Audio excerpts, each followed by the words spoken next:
Hey guys, if you've been following me lately on Instagram, you must have been noticing that I've been posting lots and lots of pan pizzas. Today I'm going to be sharing that recipe with you, so let's get started right now.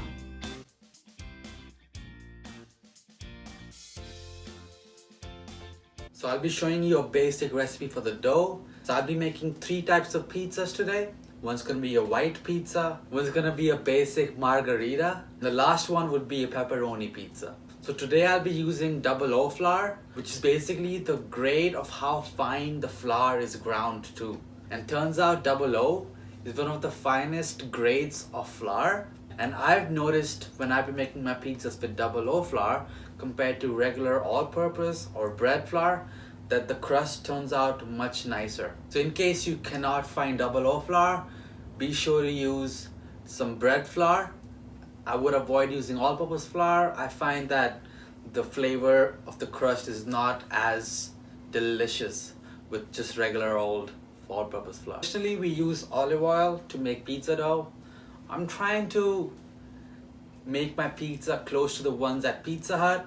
I really enjoy Pizza Hut.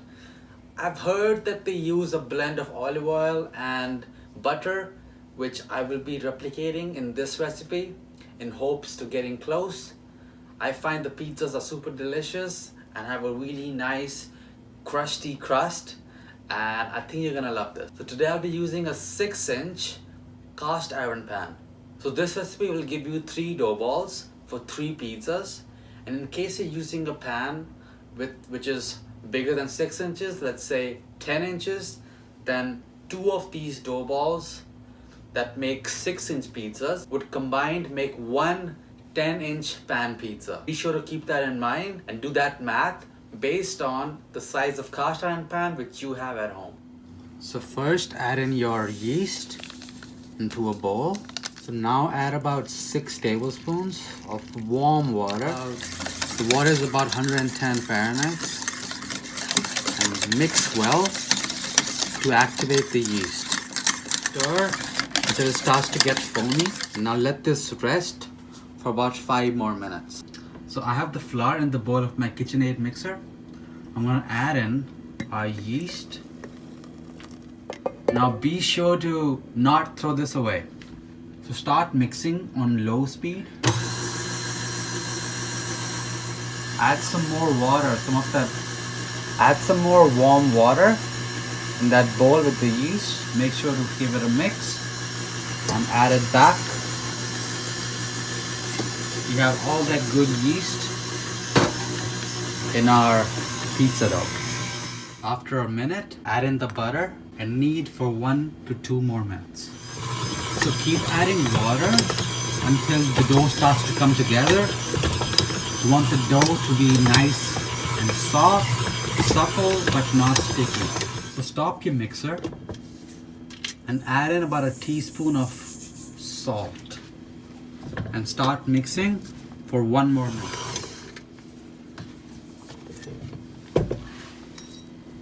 The dough is now nice and smooth. Looks pretty good. Now I'm just gonna put this dough in my bowl here and then cover this with a moist paper towel or a kitchen towel and let this rest for 2 hours. So after you have let it risen, I would knead it with your hands for about a minute. And then we're gonna portion this out into 3 equal sized dough balls. So while kneading it, you wanna drag it off, put it back in, rotate it a bit. So you can either weigh it or kind of roll it into a thin sort of line and cut it into 3 equal halves. This is a bench scraper and it's really handy if you like to bake a lot. What you want to do after you have your portions placed out is you want to pull the dough, get any excess air out and seal at the back. It's gonna look like a mozzarella ball. We are stretching the dough and trapping air. Make sure to seal it and do the same with the rest of your dough. Here's my cast iron pan. I put some olive oil in it. So you want to spread this out and season the pan. This is also going to help our pizza not sticking while it's baking. Just make sure it's everywhere. On the sides, at the bottom. And now place one of your dough balls right in the center. Make sure it's covered in oil. And then tightly wrap this with 2 layers of plastic wrap and let it rest for another 1.5 to 2 hours. Or until your dough doubles in size. So I'm gonna preheat my oven at 500 and let it heat for at least 1 hour. So this dough has risen for almost an hour. What I'm gonna do now is sort of pat it out. What you want to do is stretch and dock until the dough covers edge to edge. And you also want to use your fingers to create that lip,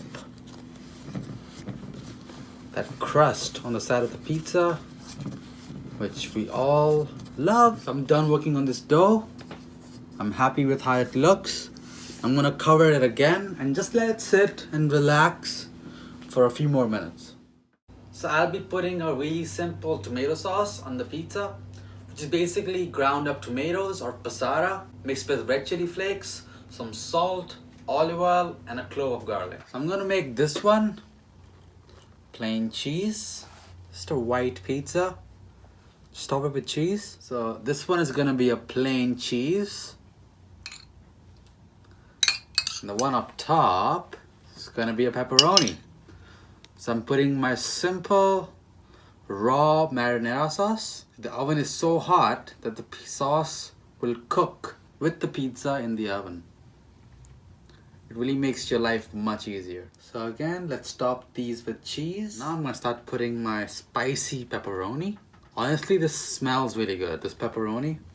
You can smell that paprika, which I think is in there. It's really nice. There you go.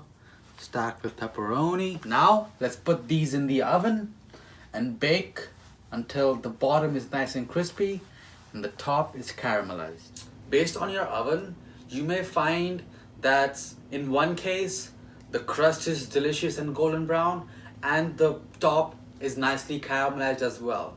In some ovens, such as mine, this does not happen at the same time because of probably how the heat is trapped in the oven. What happens in my oven is the bottom gets nice and crusty, like just how I want it, and the top is not well caramelized. So towards the end of the cooking process, you want to turn on the broiler and really keep a close eye on it as the top caramelizes and the crust becomes brown on the top as well. There you have it, guys. This looks like an epic mealtime.